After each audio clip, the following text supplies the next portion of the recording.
ഇപ്പോൾ ചാടിപ്പോകും എന്നൊക്കെ പറഞ്ഞിരുന്ന ശശി തരൂർ മാത്രമാണ് ഇപ്പോഴും ചാടാതെ ആ പക്ഷത്തിരിക്കുന്നത്. മറ്റുള്ള പല ആൾക്കാരും അവിടെ നിന്ന് പോയി എന്നുള്ളതാണ് തമാശ. പലപ്പോഴും ശശി തരൂർ പോവില്ല എന്ന് പറഞ്ഞിരുന്ന ആൾക്കാർ വരെ അതിൽ നിന്ന് ചാടി. ഇപ്പോൾ ഏറ്റവും അവസാനം നമ്മൾ കേൾക്കുന്ന ആരാണ്?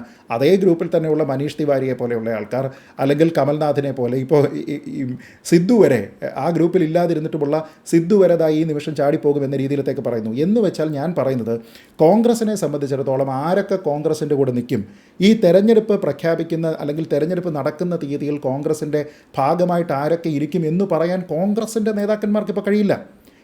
തമാശ എന്താണെന്ന് വെച്ചാൽ, ഇതെല്ലാം തന്നെ ഈ ഇന്ത്യ സഖ്യം എന്ന രീതിയിൽ BJP ഇതര സഖ്യത്തിൻ്റെ ഭാഗമാകാൻ വേണ്ടി നിന്ന, അതിൻ്റെ നെടുനായകത്വം ഓരോ സംസ്ഥാനങ്ങളിലും വഹിക്കാൻ വേണ്ടി നിന്നിരുന്ന ആൾക്കാരാണ്, അല്ലെങ്കിൽ അവരുടെ മക്കളാണ്, അവരും രാഷ്ട്രീയത്തിലുള്ള ആൾക്കാരാണ്. അപ്പോൾ അങ്ങനെ നമ്മൾ നോക്കിക്കഴിഞ്ഞാൽ കോൺഗ്രസിനോട് അല്ലെങ്കിൽ കോൺഗ്രസ് നേതൃത്വം നൽകുന്ന ഒരു രാഷ്ട്രീയ മുന്നണിയോട് ആശയപരമായിട്ടോ മാനസികമായോ യാതൊരു വിധത്തിലുള്ള അടുപ്പവും ഇല്ലാതെയാണ് ഇവരെല്ലാവരും തന്നെ ഇത്രയും കാലം അവിടെ നിന്നത് എന്ന് വേണം മനസ്സിലാക്കാൻ. ഇപ്പോൾ ഒരു ഉദാഹരണം പറഞ്ഞു കഴിഞ്ഞാൽ, കമൽനാഥ് പോകുന്നു എന്നുള്ള ഒരു റൂമറൊക്കെ വരുന്ന സമയത്ത് അദ്ദേഹത്തിൻ്റെ ഏറ്റവും അടുപ്പക്കാരനായിട്ടുള്ള ഒരു വ്യക്തിയാണ് പറയുന്നത്, അദ്ദേഹം കഴിഞ്ഞ കുറേ കാലമായിട്ട് പല തെരഞ്ഞെടുപ്പ് പരാജയങ്ങളൊക്കെ വന്നിരിക്കുന്നു, പല സ്ഥലങ്ങളിലുള്ള ചുമതലകളുണ്ടായിരുന്നു, ഇതെല്ലാത്തിലും അദ്ദേഹത്തിന് മാത്രമായിട്ട് കുറ്റപ്പെടുത്തുന്ന ഒരവസ്ഥയുണ്ടായിരുന്നു എന്നാണ് പറയുന്നത്. എന്ന് വെച്ചാൽ പാർട്ടി എന്തെങ്കിലും രീതിയിലുള്ള പാർട്ടിയുടെ ഒരു പ്രശ്നം സംഘടനാ തലത്തിലോ തെരഞ്ഞെടുപ്പ് പെർഫോമൻസിലോ ഉണ്ടാവുകയാണെങ്കിൽ അതിന് പലപ്പോഴും ഒരു വ്യക്തിയെ മാത്രം ബ്ലെയിം ചെയ്യുന്ന രീതിയിലത്തേക്ക് കോൺഗ്രസ് ചുരുങ്ങുന്നു. അഥവാ അത് സംഘടനാ സംവിധാനത്തിൻ്റെ മൊത്തത്തിലുള്ള പരാജയമാണ് എന്ന് പറയുന്നതിനോ, അല്ലെങ്കിൽ അവരുടെ സെൻട്രൽ ലീഡർഷിപ്പിൻ്റെ കോർഡിനേഷൻ്റെ പ്രശ്നമാണ് എന്ന് പറയുന്നതിനോ, ഇതിലൊരു ഷെയർഡ് റെസ്പോൺസിബിലിറ്റി എന്ന് പറയുന്ന ഒരു കാര്യം പലപ്പോഴും കോൺഗ്രസ് കാണുന്നില്ല. നേരെ മറിച്ച് ഏതെങ്കിലും ഒരു സംസ്ഥാനത്തിൽ ജയിച്ചു കഴിഞ്ഞാൽ പലപ്പോഴും അതിൻ്റെ ക്രെഡിറ്റ് പല നേതാക്കന്മാരും ഹൈക്കമാൻഡിനൊക്കെ കൊടുക്കുന്നത് നമ്മൾ കണ്ടിട്ടുള്ളതാണ്. ഇപ്പോൾ തെലങ്കാനയിൽ അധികാരത്തിൽ വരുന്ന സമയത്തൊക്കെ തന്നെ ആ രീതിയിലത്തേക്കുള്ള ഒരു അഭിപ്രായ പ്രകടനമൊക്കെ പല നേതാക്കന്മാരുടെ ഭാഗത്തു നിന്നുണ്ടായിട്ടുണ്ട്. അതേസമയം അവരുടെ കയ്യിലുണ്ടായിരുന്ന സംസ്ഥാനങ്ങൾ അവർക്ക് നഷ്ടപ്പെടുന്ന സമയത്ത് ഈ രീതിയിൽ നമ്മളത് കാണുന്നുമില്ല. അപ്പോൾ ഇങ്ങനെ പലപ്പോഴും മുതിർന്ന നേതാക്കന്മാർ, നേരത്തെ പറഞ്ഞതുപോലെ ഇന്ദിരാഗാന്ധിയുടെ മൂന്നാമത്തെ മകൻ എന്ന രീതിയിൽ വിശേഷിപ്പിക്കപ്പെടുന്ന ആളിന് പോലും പാർട്ടിയുടെ ഇന്നത്തെ ലീഡർഷിപ്പിൽ നിന്ന്, ഹൈക്കമാൻഡിൽ നിന്ന് കിട്ടുന്നത് ഈ രീതിയിലുള്ള സമീപനമാണ് എങ്കിൽ മറ്റുള്ള ആൾക്കാരെ സംബന്ധിച്ചിടത്തോളം എന്താകുമെന്നുള്ളതാണ് ഒന്നാമത്തെ പ്രശ്നം. ഏതെങ്കിലും ഒരു പ്രത്യേക തലമുറയുടെ മാത്രം പ്രശ്നമാണിതെന്ന് ഞാൻ കരുതുന്നില്ല. ഇപ്പോൾ ഉദാഹരണത്തിന് നമ്മൾ 2 പ്രധാനപ്പെട്ട രാജിക്കത്തുകൾ ഒരുപക്ഷെ 2 സമയങ്ങളിൽ ചർച്ച ചെയ്തതാണ്. അത് ഒന്ന് ശ്രീ ഗുലാം നബി ആസാദിൻ്റേതായിരുന്നു. അദ്ദേഹം ഇതേപോലെ ഇന്ദിരാഗാന്ധിയോടൊപ്പം പ്രവർത്തിച്ചിരുന്ന നേതാവാണ്. പിന്നീട് ഇങ്ങോട്ട് വന്നിരുന്ന കോൺഗ്രസ്സിലെ പല ആൾക്കാരുടെയും മനസാക്ഷി സൂക്ഷിപ്പുകാരൻ കൂടിയായിരുന്ന മുതിർന്ന നേതാവാണ്. അദ്ദേഹം പാർട്ടിയിൽ നിന്ന് പുറത്തു പോകുന്നതിൻ്റെ കാരണങ്ങൾ അദ്ദേഹം എന്തൊക്കെയാണോ രാജിക്കത്തിൽ പറഞ്ഞിരുന്നത്, അതേ കാരണങ്ങൾ തന്നെയാണ് താരതമ്യേന വളരെ ജൂനിയറായിരുന്ന കോൺഗ്രസിൻ്റെ ഒരു വക്താവ് മാത്രമായിരുന്ന ജയ്വീർ ഷെർഗിൽ പാർട്ടിയിൽ നിന്ന് പുറത്തു പോയപ്പോൾ പറഞ്ഞിരുന്നത്. എന്തൊക്കെ പ്രശ്നങ്ങളാണ് അദ്ദേഹം കോൺഗ്രസിൽ കണ്ടത് എന്നതിനെപ്പറ്റി ഈ 2 ആൾക്കാരുടെയും റെസിഗ്നേഷൻ ലെറ്ററിൽ ഒരേ കാരണങ്ങളാണ്. അതായത് കേന്ദ്ര ലീഡർഷിപ്പിനെ ചുറ്റിപ്പറ്റിക്കൊണ്ട് ഒരു ഉപജാപക വൃന്ദമുണ്ട് എന്നും, പലപ്പോഴും തീരുമാനങ്ങൾ എടുക്കുന്നത് കൂടിയാലോചനകളില്ലാതെയാണ് എന്നും, അവിടേക്കൊരു അപ്രോച്ചബിളായിട്ടുള്ള ഒരു മനസ്ഥിതി പോലും അവർ സൂക്ഷിക്കുന്നില്ല എന്നുമുള്ള കടുത്ത വിമർശനമാണ് ഈ 2 ആൾക്കാരുടെ ഭാഗത്തു നിന്നുണ്ടായിരുന്നത്. എന്ന് വെച്ചാൽ നിങ്ങൾ എത്രത്തോളം ലോയലാണ് എന്നുള്ളതോ, നിങ്ങൾ താരതമ്യേന ചെറുപ്പക്കാരനായിട്ടുള്ള ആളാണ് എന്നുള്ളതോ ഒന്നും തന്നെ അവിടെ പരിഗണനയല്ല. തീരുമാനങ്ങളെല്ലാം ഒരുപക്ഷെ ഒരു ചെറിയ ഗ്രൂപ്പിലുള്ള ആൾക്കാർ എടുക്കുന്നു എന്നുള്ളതാണ് പരക്കെ ഉണ്ടായിട്ടുള്ള വിമർശനം. അപ്പോൾ എന്താ ഉണ്ടാവുക? പല നേതാക്കന്മാർക്കും ഈ ഒരു ഗ്രൂപ്പിൻ്റെ കോർ ഭാഗമാകാനായിട്ട് കഴിയാത്ത പല ആൾക്കാർക്കും ഈ അവഗണന തുടർച്ചയായിട്ട് നേരിടുന്നുണ്ട്. അപ്പോൾ അതിൽ പെർഫോം ചെയ്യാൻ കഴിയുന്ന ആൾക്കാർ, ഇപ്പോൾ ഈ ചർച്ചയിൽ ഇതിനോടകം തന്നെ പറഞ്ഞിരിക്കുന്നത് പോലെ, ഇപ്പോൾ ജ്യോതിരാദിത്യ സിന്ധ്യയെ സംബന്ധിച്ചിടത്തോളം അദ്ദേഹത്തിന് വളരെ വലിയ രീതിയിലുള്ള ഒരു പൊളിറ്റിക്കൽ ഫ്യൂച്ചർ ഉണ്ട് എന്നുള്ള തിരിച്ചറിവുണ്ടാകേണ്ടുന്ന 2 ആൾക്കാരുണ്ട്. ഒന്ന് ജ്യോതിരാദിത്യ സിന്ധ്യയും, 2 കോൺഗ്രസിൻ്റെ ഹൈക്കമാൻഡുമാണ്. നേരെ മറിച്ച് അത് കൃത്യമായ രീതിയിൽ ഉപയോഗിക്കുന്നതിന് ഹൈക്കമാൻഡ് പരാജയപ്പെട്ടപ്പോൾ ആ തീരുമാനം സ്വയം ഏറ്റെടുത്ത് മുന്നോട്ട് പോകാനായിട്ട് അദ്ദേഹം തയ്യാറായി.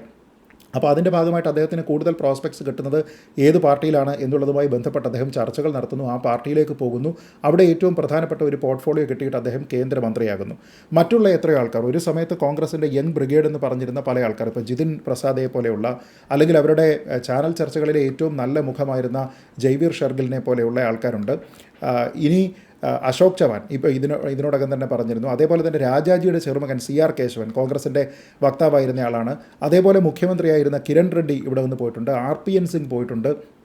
ഒരു സമയത്ത് ഇന്ത്യയിൽ ഏറ്റവും കൂടുതൽ രാഷ്ട്രീയത്തിൽ ചർച്ച ചെയ്യപ്പെട്ടിരുന്ന ഹാർദിക് പട്ടേലിനെ പോലെയുള്ള ആൾക്കാർ, ഇവരെല്ലാം പലരും ഇങ്ങനെ സ്വന്തം നിലയ്ക്ക് പ്രശസ്തരായവരോ അല്ലെങ്കിൽ ബന്ധുത്വം കൊണ്ട് പ്രശസ്തരായിട്ടുള്ളതോ ആയിട്ടുള്ള ആൾക്കാരുണ്ട്. ഇപ്പോൾ കേരളത്തിലുള്ള അനിൽ ആൻ്റണി വരെ ഒരുപക്ഷെ കോൺഗ്രസിൻ്റെ ഏതെങ്കിലും രീതിയിലുള്ള ചുമതലകളൊക്കെ വഹിച്ചിരുന്ന എന്ന് പറയാവുന്ന ആൾക്കാരാണ്. അപ്പോൾ അങ്ങനെയുള്ള ആൾക്കാർ, അതായത് ഞാൻ പറയുന്നത് താരതമ്യേന ചെറുപ്പമായിട്ടുള്ള ആൾക്കാരാണെങ്കിലും സീനിയറായിട്ടുള്ള ആൾക്കാരാണെങ്കിലും പാർട്ടിയുടെ ഔദ്യോഗികമായിട്ടുള്ള സംഘടനാ സംവിധാനത്തിൻ്റെ ഭാഗമായിട്ടുള്ള ആൾക്കാരാണെങ്കിലും കുറേയധികം പേരിങ്ങനെ പോയി.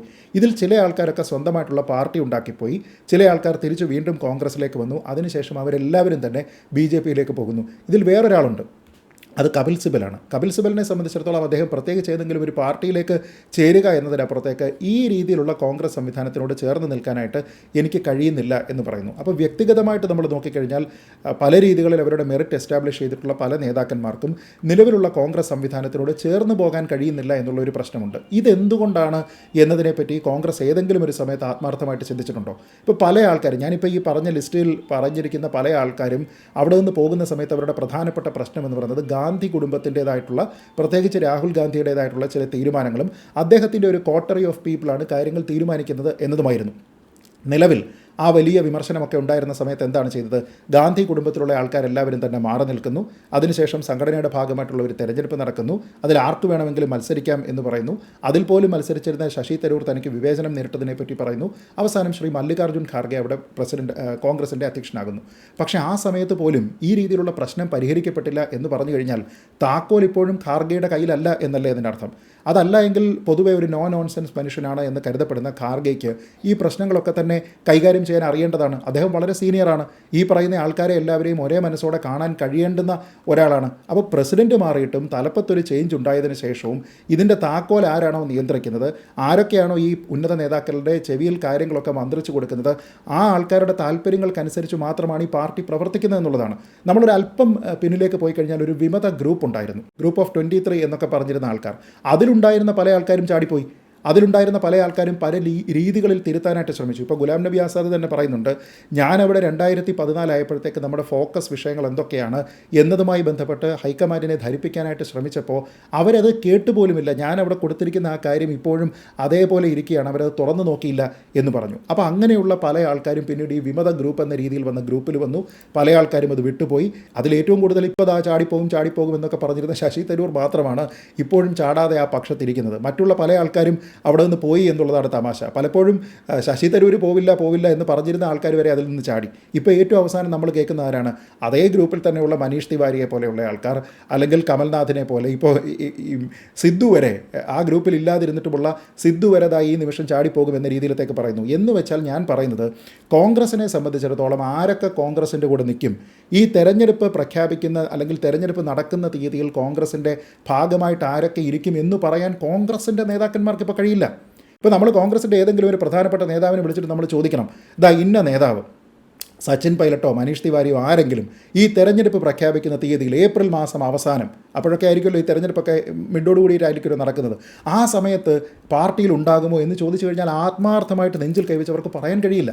ആ ഒരു സാഹചര്യം അവിടെ ഉണ്ട്. ഞാൻ പറയുന്നത്, ഇതെന്തുകൊണ്ടുണ്ടായി എന്നതിനെപ്പറ്റി കൃത്യമായി പരിശോധിക്കുന്നതിനോ അവിടെ ഒരു പ്രശ്നമുണ്ടെങ്കിൽ അതിനെ അക്നോളജ് ചെയ്തിട്ട് പരിഹാര മാർഗ്ഗങ്ങൾ തേടുന്നതിനോ കോൺഗ്രസ് ശ്രമിച്ചിട്ടില്ല. നമ്മൾ ഏതെങ്കിലും ഒരു സമയത്ത് ഈ വിമതരെന്ന് പറയുന്ന ആൾക്കാരോ അല്ലെങ്കിൽ ഇങ്ങനെ അവഗണന നേരിട്ടു എന്ന് പറയുന്ന ആൾക്കാരോ ഒക്കെ തന്നെ ഈ ഹൈക്കമാൻഡിൻ്റെ പ്രധാനപ്പെട്ട നേതാക്കന്മാരുമായിട്ട് ചർച്ച ചെയ്യുന്നത് നമ്മൾ കണ്ടിട്ടുണ്ടോ?